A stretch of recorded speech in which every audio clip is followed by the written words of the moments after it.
Hello everyone. Today we will start our next topic on Cauchy residue theorem.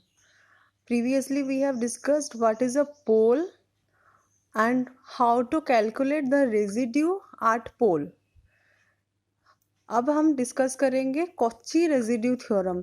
ये residue theorem क्या है और इसको हम कॉम्प्लेक्स इंटीग्रेशन में कैसे यूज़ करते हैं। ये रेजिड्यू कंसेप्ट जो है उसको हम कॉम्प्लेक्स इंटीग्रेशन में कैसे यूज़ किया जाता है, इसी के ऊपर बेस्ड है ये कॉची रेजिड्यू थ्योरम। ओके, तो कॉची रेजिड्यू थ्योरम का स्टेटमेंट क्या कहता है? If F of Z is analytic in a closed curve C. Okay, तो सपोज हमारा ये सी है एक क्लोज्ड कर्व, इसके अंदर और इसके बाउंड्री में जितने सारे पॉइंट्स हैं वहाँ पे फंक्शन एनालिटिक है except for a finite number of singularities zk k is equals to 1 to up to n। मतलब इस बाउंड्री के ऊपर और इसके अंदर कुछ पॉइंट्स ऐसे हैं जहाँ पर फंक्शन एनालिटिक नहीं है। z0, z1, z2, z3, z4, zk ये कुछ सिंगुलर पॉइंट्स हैं। सिंगुलर पॉइंट्स का मतलब है उन पॉइंट्स में ये जो given function F of Z है वो एनालिटिक नहीं है। Then integration over that curve C or that path C of the function f of z will be 2 pi iota into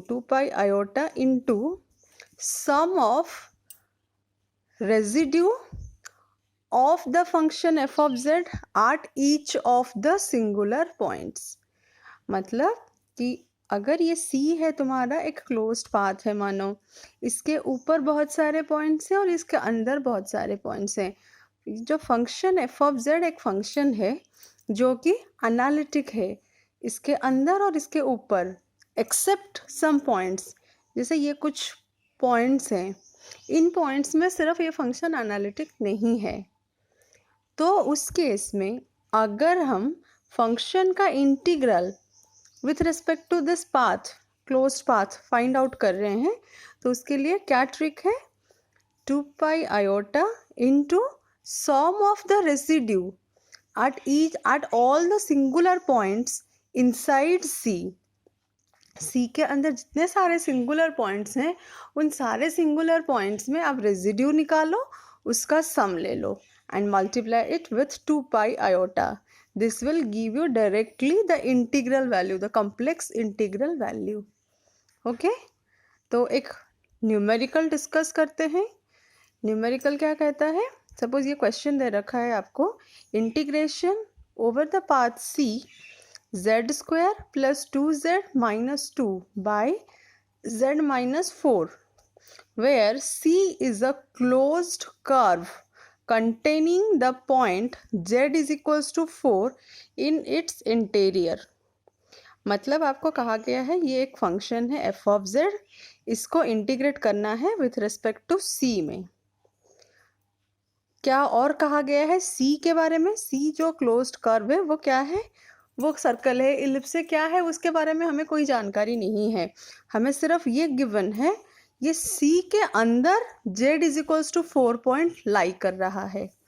मतलब अगर आपका ऐसा है पाथ सर्कुलर भी हो सकता है, पाथ इलिप्टिकल हो सकता है, पाथ कोई भी हो सकता है, क्लोज्ड पाथ है। पहली बात ये है, और दूसरी बात ये है कि वो Z is equals to 4 point को अंदर रखता है।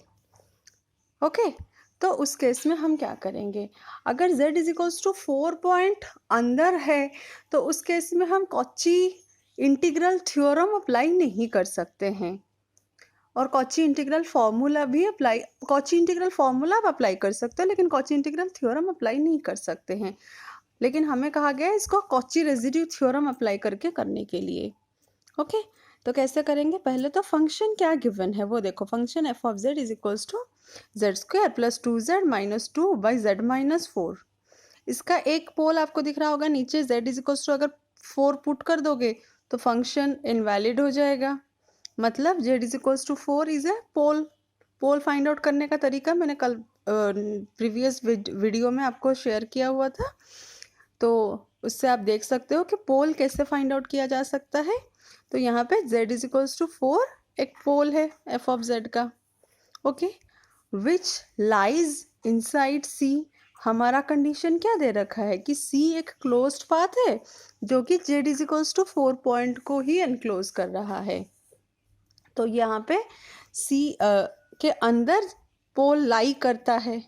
तो कॉची रेजिड्यू थ्योरम अगर अप्लाई करते हैं तो इंटीग्रल का वैल्यू हो जाएगा 2 pi iota into residue of F of Z at Z is equals to 4 accordingly. क्योंकि यहाँ पे सिर्फ सिंगल पोल है, अगर मोर देन वन पोल होता तो सम आता। यहाँ पे सिर्फ एक ही पोल है तो सम की और क्या, सिर्फ उसी पोल में रेजिड्यू निकालो और उसको 2 पाई आई से मल्टीप्लाई कर लो। तो उसी पोल में रेजिड्यू की वैल्यू, रेजिड्यू कैसे निकालते हैं वो भी हमने प्रीवियसली डिस्कस किया हुआ था। तो 2 pi iota into limit z tends to 4 z minus 4 into F of z, जिसमें से आपका z माइनस 4 कैंसिल आउट हो जाएगा। फिर आप लिमिट पुट कर दोगे z टेंड्स टू 4। तो यहाँ पे 4 पुट कर देंगे तो ये हो गया 16 प्लस 8 माइनस 2, तो ये इसका वैल्यू हो गया 2 pi iota into 22, that is 44 pi iota. तो एक फंक्शन आपको गिवन है, इसका इंटीग्रल निकालना है ओवर द पाथ, उस पाथ में जो पाथ में वो जो पाथ सी है वो उस फंक्शन की एक सिंगुलर पॉइंट को भी एनक्लोज करता है। तो वहाँ पे हम या तो कॉची इंटीग्रल फॉर्मूला अप्लाई कर सकते हैं या तो कॉची रेजिड्यू थ्योरम अप्लाई कर सकते हैं। ओके, और कुछ न्यूमेरिकल्स डिस्कस करते हैं। Now let us discuss the another numerical. Integration over the path c 12z minus 7 by z minus 1 square into 2z plus 3 dz, where c is the circle mod z is equals to 2। Okay, तो हमें यहाँ पे given है c path के बारे में कि c एक सर्कल है with centre at origin and radius of 2 units, mod z is equals to 2। Okay, तो c हमारा ऐसा दे रखा है, एक सर्कल विथ रेडियस 2। अब हमें देखना है कि ये फंक्शन गिवन है क्या, f of z is equals to 12z minus 7 by z minus 1 square into 2z plus 3। अच्छा, इस फंक्शन की पोल कहाँ कहाँ पर है? एक पोल आपको यहाँ से मिलेगा, z माइनस 1 पावर 2 है तो z is equals to 1 is a pole, लेकिन इसकी डिग्री 2 यहाँ पर है तो ये जो पोल मिलेगी इस पोल का ऑर्डर 2 होगा। फिर सेकंड इस फैक्टर से देखो, तुम्हें दूसरा पोल मिल जाएगा z is equals to minus 3/2 और इसकी डिग्री 1 है तो इस पोल की ऑर्डर 1 होगी। ओके, तो ये आपको मिल गया पोल, c आपको दिया गया है, पोल आपको मिल गया। अब हमें देखना है जो दोनों पोल हैं वो c क्लोज्ड कर्व के अंदर आते हैं या बाहर आते हैं। ओके, तो c mod z is equals to 2 मतलब रेडियस 2 है, तो z is equals to 1 point इसी के अंदर यहीं कहीं पर मिलेगा आपको, और z is equals to minus 3/2 मतलब माइनस 1.5 मतलब वो भी आपको यहीं कहीं मिलेगा। तो मतलब क्या हुआ कि दोनों पोल जो हैं वो इस c के अंदर हैं, इस सर्कल के अंदर हैं।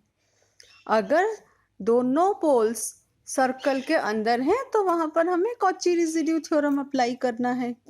तो अब कॉची रेजिड्यू थ्योरम अगर अप्लाई करते हैं तो integration of the function F of Z over the path c will be 2 pi iota into sum of the residues of each pole, sum of the residues at each pole। तो पहला तो residue of the function at 1 और दूसरा है residue of the function at minus 1.5 और minus 3/2 what ever.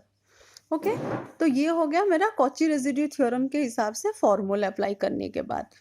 Suppose मैंने इसको R1 consider कर लिया दूसरा रेजिड्यू को R2 कंसिडर कर लिया। अब R1 क्या है ये हम इवालुएट करेंगे अलग से, फिर R2 रेजिड्यू को भी हम अलग से इवालुएट करेंगे, दोनों की वैल्यू यहाँ पे पुट करके इंटीग्रल की वैल्यू फाइंड आउट करेंगे। ओके, तो R1 कैसे निकालेंगे? R1 is equals to residue of F of Z at Z is equals to 1। मैंने इस पार्ट को R1 लिया है, लेकिन ये है कि जो z इज इक्वल्स टू 1 पोल है और सिंगुलर पॉइंट है वो ऑर्डर सेकेंड ऑर्डर का है। ठीक है, तो सेकेंड ऑर्डर के लिए हमारा फॉर्मूला क्या था? 1/m-1 फैक्टोरियल, मतलब 2 - 1 फैक्टोरियल। फिर लिमिट z टेंड्स टू, जो पोल होगा z टेंड्स टू 1। फिर डेरिवेटिव, अगर ऑर्डर 2 है तो फर्स्ट डेरिवेटिव निकालेंगे, अगर ऑर्डर 3 होता तो हम सेकेंड डेरिवेटिव निकालेंगे, अगर ऑर्डर k होता तो हम k-1th डेरिवेटिव निकालते। तो यहाँ पे ऑर्डर 2 है इसलिए हम फर्स्ट डेरिवेटिव निकालेंगे, that is your d/dz of z-1 का square into F of Z. ये आपका एफ ऑफ जेड है, साथ में जो आपका z-z0 का पावर m होगा वही वाला फैक्टर यहाँ पे रहता है, दैट इज योर z-1 का स्क्वायर। फिर हम इसको कैंसल आउट कर देंगे, ये दो टर्म्स कैंसिल हो जाएंगे। फिर डेरिवेटिव निकालेंगे d/dz of 12z - 7/2z + 3। Question formula apply करके डेरिवेटिव निकाल लेंगे। तो पहले तो डिनोमिनेटर का स्क्वायर, तो ये हो जाएगा आपका 2z + 3 का स्क्वायर नीचे, फिर ऊपर आएगा आपका 2z + 3 into derivative of 12z - 7 that is your 12, फिर माइनस 12z - 7 रहेगा derivative of the denominator that is your 2। अब इसको थोड़ा सिंप्लीफाई कर देंगे तो हमें ये मिल जाएगा R1 की वैल्यू 2 है।